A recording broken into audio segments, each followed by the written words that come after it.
Praise the Lord. Good morning, everyone. And I'll be speaking about tech, the new gold. Can I have the slides, please? Okay, so welcome, everyone. I believe the first session was really impactful and very inspiring. Those big numbers almost make you feel like you're not doing anything. You're not doing anything with your life, you know? But I believe that's why we're in a summit like this, to just really help us align and then, wake up in that sense. I really believe that at some point, we run out of the energy and the inspiration that we have. So when we come to conferences like this, we see new things, we connect, and then we see what to do better. So I'll be taking a quick crash course on everything tech. Tech has been a buzzing word, right? Everybody's talking about tech. Some people are creating career. Some people are starting a career in tech. Some people are probably using tech for their business and all that. So I'm just going to break that down, and we'll talk through that in the little time I have. I wish I was given 3 hours to do this. So I'm doing it, in 30 minutes. But I trust God to help me get through. All right, so let's go. My name is Oluwamayowa. Like I've been introduced. I would say I got into this space right early, right? From university days, I'd always been doing things around tech. I would say as a 300 level student, I'd represented my university, in a Google conference. I think it was in Nairobi, all expense paid. So that was even way long ago. But coming back into Ibadan, I would say to a large extent I've done quite some things in the city to just help to lay the background for what we see. I ran, I think we would say that it was the first tech conference in Ibadan. It was called Tech Jam. Did anyone ever see Tech Jam in 2016? Okay, yeah, I can see someone from Tech Jam way back. Wow, 2016. Okay.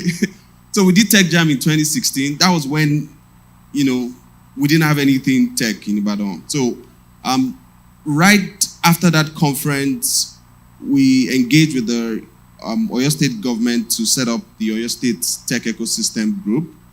And that group still exists to today. We have a lot of people building startups on the group, doing things together. So to a large extent, I would say that, I've been doing a lot of things in this space for a while, right? And on the first visit of the CEO of Google to Nigeria, I was privileged to meet him in Lagos, to also talk about some of the things that they are doing in Nigeria. Currently, I work at Equilibrium Zone, doing strategy and consulting around tech, operations and structure. And I also work with a team doing some monitoring and evaluation for Facebook's project in Africa. So let's get right into the slide. Next slide. All right, what is tech? Right? So I'm going to take this as though I'm teaching, a class that I expect everyone to just know things from the very base, and then we go all the way up. Like it was said, if you have questions, please use the link. Right? During the panel, I will take as much questions. All right, next slide. So tech is, the application of knowledge. Let's forget the dictionary meaning, right? Tech is just pretty much applying scientific knowledge to make human lives better, right? That's really what tech is. It's just as simple as that. But I have a question. I was at a speaking event, I think on Tuesday, and then someone asked, do you think, okay, so I told them to list some type of technologies that they have seen or they have experienced, and someone mentioned shovel, right? So question, do you think a shovel is a type of technology? If you are for yes, can I see your hand? If you are for no, can I see your hand? Okay. I wish we had time. We should have probably gone into a proper debate and each side come to probably talk about their sides. But to a large extent, that's some elementary form of technology, simply because it's a device that really makes, things better. I know what you really want to hear is how to make those millions or that's lot of thousands from tech. we're going to get there. So next slide. All right. So the underlying goal for tech is really to make everything better, right? You need to see it that way. Tech just really, I mean, the whole concept of tech is really founded in what we see with science, right? Science wants to really make everything better. Think about some things that a doctor could do now, and then think about some breakthroughs in the medical world. Then remember or try to cast your mind back to maybe 200 years back when those things couldn't be done. You know, people literally died, right? Because they couldn't get those things done. So technology is just here to help us do things better, right? So if talking about getting into tech, which I will talk about later, the question here is how can you help people make things better with the technology skills that you have, right? So tech at the base, tech really just says we want to make everything better, right? What can help us make everything better? Next slide. All right, what tech was before? Are we ready for this? All right, next slide. We remember this. If you ever use this, a lot of people will use it. If you didn't use a typewriter before, can we see your hand? Okay, what should we say to them? Or what should you say to us? All right, next slide. What about this? If you didn't see a device like this, can I see your hand? We really need to say something to you. All right, next slide. What about this? This still exists in some offices, right? That's embarrassing. All right, so next slide. What about this? I didn't see this device, but I learned they were using this at some point. So next slide. What about this? If you still use this, can we see your hand? Okay, you need to start submitting those cassettes. Those tapes are on YouTube. All right, next slide. What about this? Okay, who can remember the size of this? Anyone that gets it accurately right, I would give...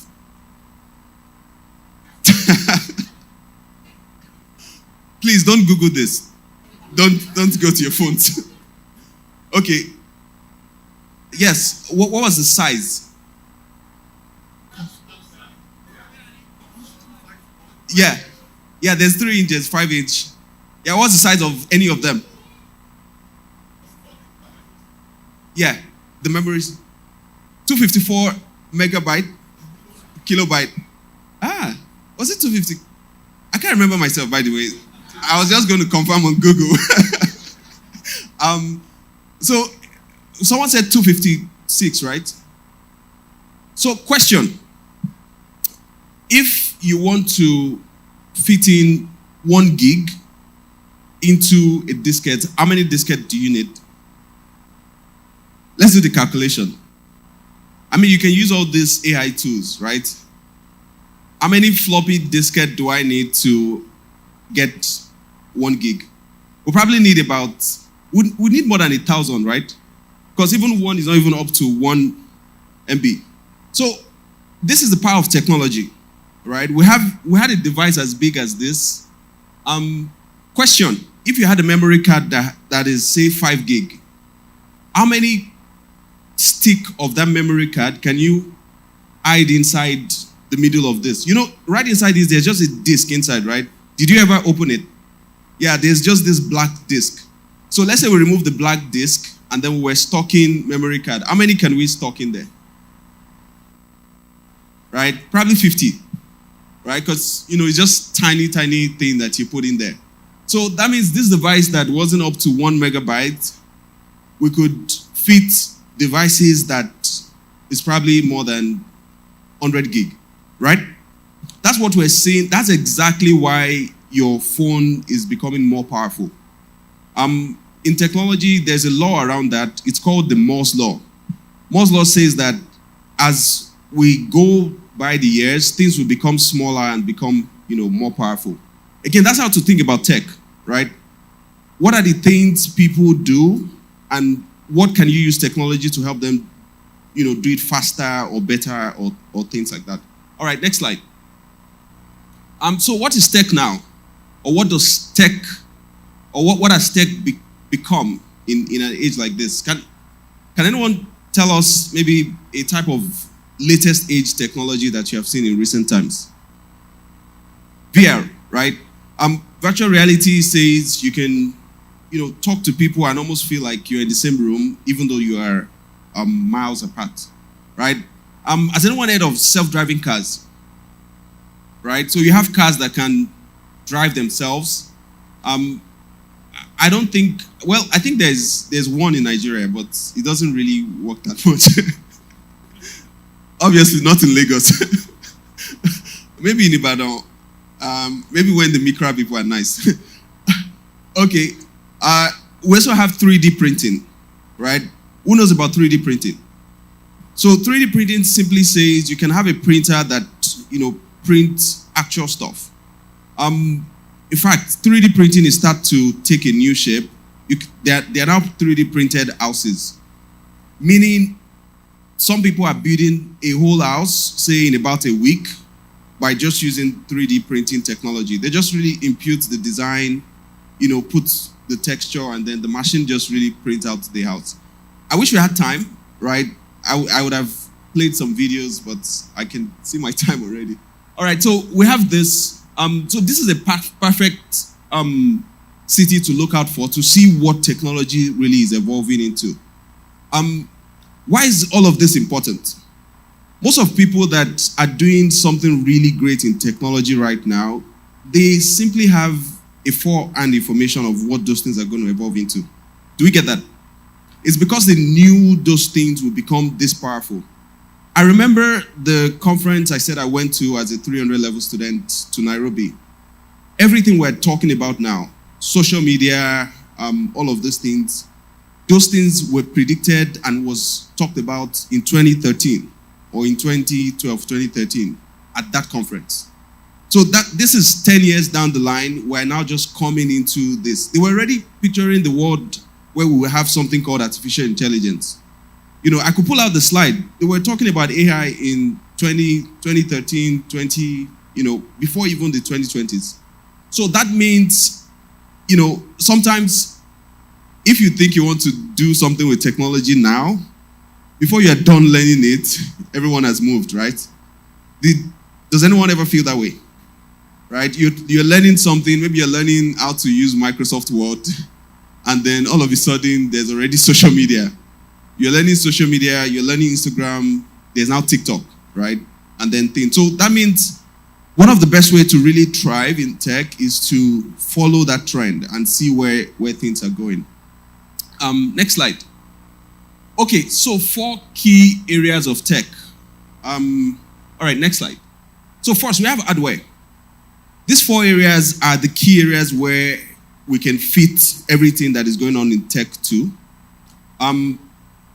I would say with these areas, you are clear that, or you'll be assured that you know what's going on with everything around tech. So everything that is really going on is around these 4 areas. So first is hardware. Hardware is just really, what we can hold. For example, this is a laptop, that's an hardware. Also, think about your phones, think about the chips and things. So there are people we call hardware engineers, right, who build this stuff. Without proper hardware, some softwares can't run. Have you ever tried to download an app on the Play Store and then it tells you that, oh no, your device can't, take this app, right? So that means without the power of hardware, some softwares really can't, come to life. So hardware is the first area of tech. Then next, we have software. So software are your apps, your apps on your mobile phone and then your software on your computers. Software is a very big word, right? There are different types of softwares to, do basic tasks, software to even do some complex tasks. Think about big companies like Dangote that has that has thousands of employees across, the country. Think about what their workflow would look like. They might not probably depend on typical paper, pen and paper approach to manage that database of people. They will probably have some software that helps to automate some of the processes. Next. So next we have artificial intelligence, right? AI is something everyone knows, right? So let me ask, what is the most interesting thing you have seen people do with AI? Anyone? Of course, there are the popular things. You use it to write essays. Sorry? Okay, writing CVs. Any other thing? Animations, right? You can just probably go into an AI software and then say, hey, please create an image for me that looks like this, that does this. And maybe in 30 seconds, it sends you the image, right? So there's a lot of things around the space there's a lot of news around AI taking out people's job. Do we believe that? If you believe that, can I see your hand? If you believe AI won't take your job. Okay, this is so much confidence. Okay, so how do you know whether artificial intelligence is going to take out your job? That's a different conversation, right? But I would say artificial intelligence is improving or getting better day by day, really.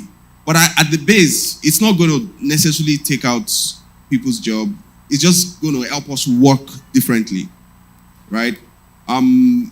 Before now, think of your day. Think of going through, or let's picture a time where we didn't have Google Maps, and then you're going to a place for the first time. What would you do? You probably need to call someone. Yeah, get a bike man. Good, bike man or like a tour guide. Get them to sit with you or stay with you, and then take you through.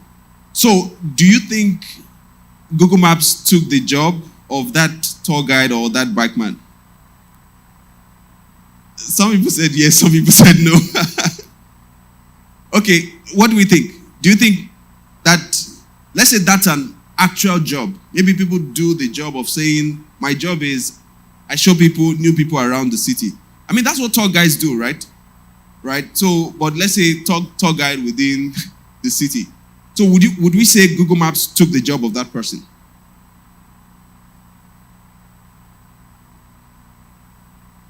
Some people said yes, some people said no. So it didn't necessarily take it, right? So now that you have Google Maps, what do you think you need someone's information on if you're going to a new place? Or would you be good with just Google Maps and you figure out how to get into a new place yourself?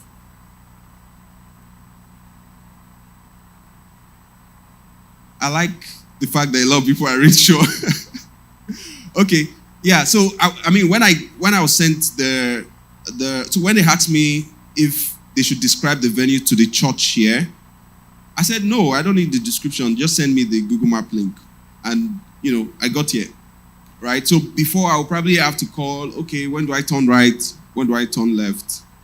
When do I do this? So that means in some case, some technology will wipe out some jobs and then we make some jobs, happen differently. Think about those babas that drive yellow taxi in Lagos. Do you think they're still as prominent as, how they used to be? Of course, they're still there. You still find, those people, but are they still as much as that? Right? Now imagine that Baba or those people saying that no. Okay, there was even a time. I remember there was a time where those people, those taxi drivers actually came together and said that they were going to strike and they were going to go to Uber's office and probably protest because the app is stealing their business. But then they didn't find an office to go to. Okay, let's protest. Let's go and show them that we're the owners of the market. So where's the office address? Okay, there's no office address on the app. All right, we're finished. All right, so they just had to adapt. If that person says, "Oh, I'm not changing. I'm not coming on this app," at some point they'll just lose their job totally. So that's how things are with what we see with technology now. That's how things are with AI, right? And this is the risk you face if you don't take some time out to learn how technology is changing maybe your industry or your space. All right, next, which is the last section, we have deep tech. Has anyone heard of deep tech before? Okay, deep tech is not so common like artificial intelligence, but artificial intelligence is actually part of deep tech. But what deep tech really means is that's a sector of technology where people are building some things that fit a bit of software, a bit of hardware, and a lot of engineering innovation. There's a company called Neuralink in the US. They're building a device that, a simple device that can be connected or that can be put by someone's head, and that device connects to the person's brain. And, think of a picture where someone is disabled, they can't use their hands. The device reads the signal that this person really wants to move their hand, and then that device moves maybe a robotic hand that they have. Do we get that? Right? So, yeah, think of a situation where, from just thinking about something, that device knows that this is what you're thinking about and then gets the task done, right? So that's what some companies are already building. So that's deep tech, right? Deep tech really is saying that how can we totally even reinvent the space, right? Think of what we have with the phones that we have right now. Some of the phones are a product of deep tech. You would hear a lot of people say that, oh, we're building something called computer vision. Even self-driving cars leverage a lot of this deep tech. How does a self-driving car knows when to turn? How do they know that you should, slow down and not hit the car in front? That's a lot of deep tech. They put a lot of data together. They put a lot of computer vision together and all of this. It's important to know this so that you can plan where you want to fit in all of this. Do we get that? Right? I've seen a lot of people say that they want to go into tech and the only thing they're doing is learn social media, and they're like, I know tech. So that's a tiny part, right? But these 4 areas just give a broad overview into the areas of tech. Next slide. So, where's the money in tech? That's really what everyone wants to hear, right? All right. All right, let's go to the next slide. I'm also mindful of my time. So, first place to really get tech to generate a lot of money is using tech in your traditional business. I would say that to a large extent, companies that leverage technology in their day-to-day business are able to almost double or triple their business income. And what does technology really do for a traditional business owner? It makes your business be on the same page with any other business across the world, and you can compete with any of those businesses and even take a share of their market.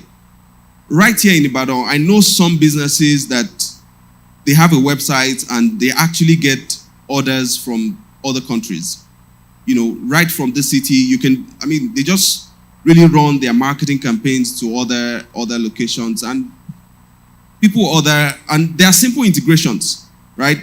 DHL has a service where they integrate their service to your website, and when someone orders, automatically DHL takes the order and then handles the delivery. So you necessarily don't have to do anything. So you running a business out of Dubai in Ibadan, you can start to get clients from Canada or United States, patronizing your business. So that's the first place where there is a lot of money in tech. I've seen businesses go almost times 20 because they integrated the right technology.